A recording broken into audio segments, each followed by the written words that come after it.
Bismillahirrahmanirrahim. Assalamualaikum warahmatullahi wabarakatuh. Sahabat-sahabat sekalian, berjumpa lagi dengan channel Sukses dengan Logika Tuhan.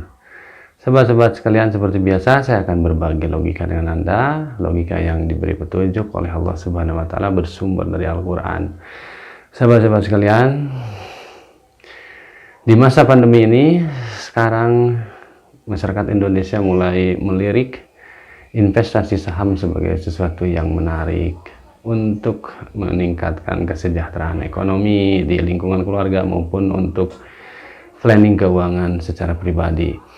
Dan diinformasikan dari salah satu sekuritas bahwa investor saham saat ini meningkat dari 3 juta sampai menuju ke 4 juta, dan ada target mudah-mudahan dari populasi penduduk Indonesia 270 juta, populasi investor saham nanti bisa mencapai 10%. Tapi kalau saya berprinsip bersumber kepada Al-Quran, investor saham itu harusnya 25% dari populasi penduduk Indonesia.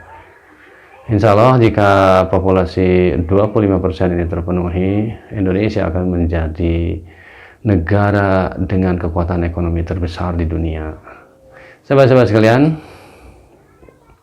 saya akan berbagi tip di sini bagaimana supaya kita berinvestasi saham itu setiap hari, dan mungkin berseiring waktu perjalanannya 1 tahun atau 2 tahun ke depan ini, kita bisa memperbaiki ekonomi keluarga kita, ekonomi pribadi kita.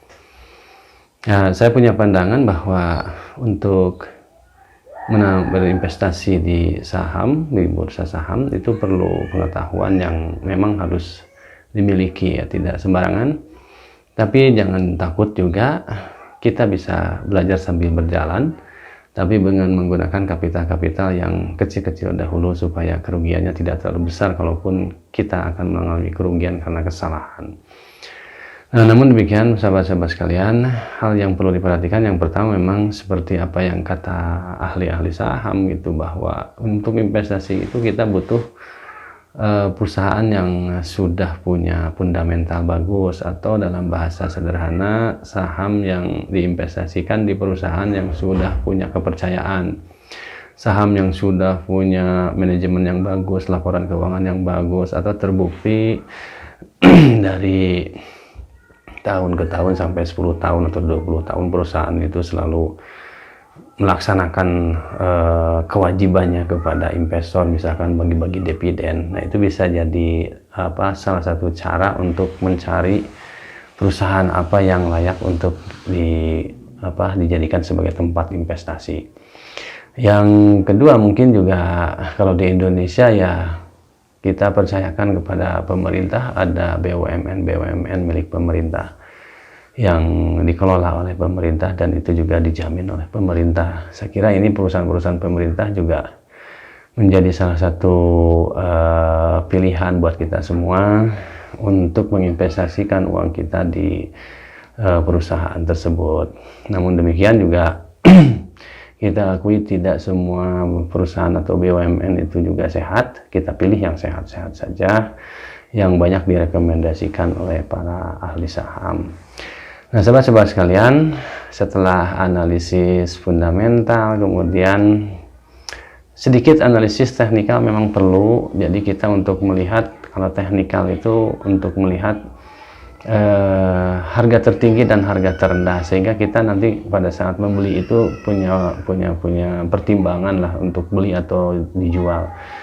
Nah, jadi perusahaan jadi analisis teknikal ini hanya untuk melihat sejauh mana perusahaan ini mengalami fluktuasi harga sahamnya di bursa, sehingga nanti kalau misalkan terlalu tinggi, ya kita urungkan untuk berinvestasi di situ, atau kalau kita sudah pada posisi yang paling rendah, nah itulah saatnya kita untuk berinvestasi karena saham lagi murah gitu.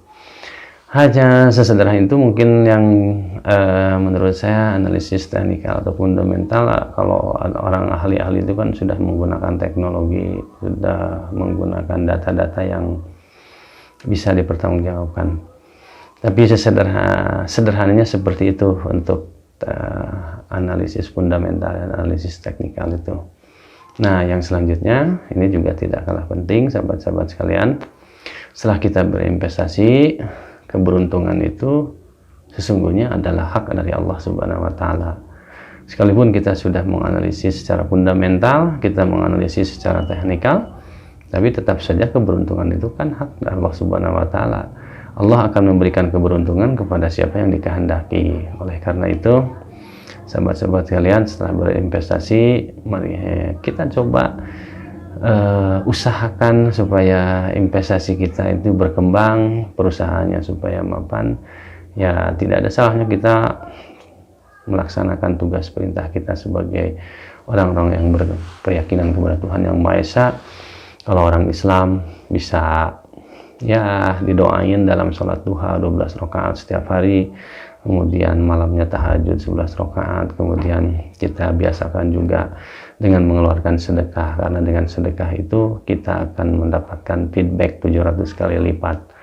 Nah, sehingga dengan investasi di saham, ketika kita sedekah, feedback yang akan diberikan oleh Allah kepada kita ini, kita sudah punya sarananya, yaitu investasi di bursa saham. Ya, jadi sahabat-sahabat sekalian, analisis yang ketiga ini adalah analisis berdasarkan Al-Quran. Ya, ketika kita melakukan sesuatu usaha, maka yang menentukan sukses dan gagal itu bukan teknikal, bukan fundamental, tapi murni ada di kehendak Allah Subhanahu wa taala.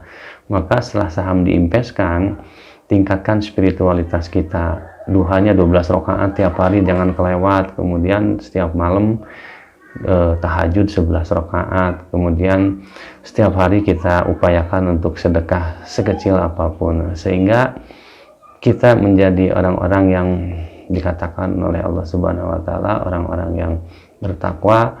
Dan orang-orang yang bertakwa itu orang-orang yang selalu berharap kepada Allah, itu Allah menjanjikan akan diberi keberuntungan yang besar.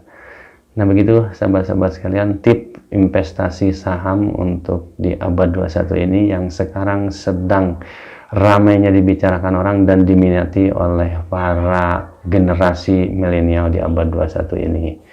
Jadi nabungnya bukan di celengan, bukan arisan, itu sudah jadul, apalagi di bank. Nabungnya sekarang sudah menggunakan investasi saham. Dan ini berita positif, ini adalah perilaku positif bagi masyarakat. Dan ini adalah salah satu ciri bangsa yang besar yang sudah bisa bergotong royong dalam bidang ekonomi, berjamaah dalam bidang ekonomi dengan berinvestasi di bursa saham. Demikian sahabat-sahabat sekalian, semoga menginspirasi dan bermanfaat. Billahi taufiq wal hidayah. Assalamualaikum warahmatullahi wabarakatuh.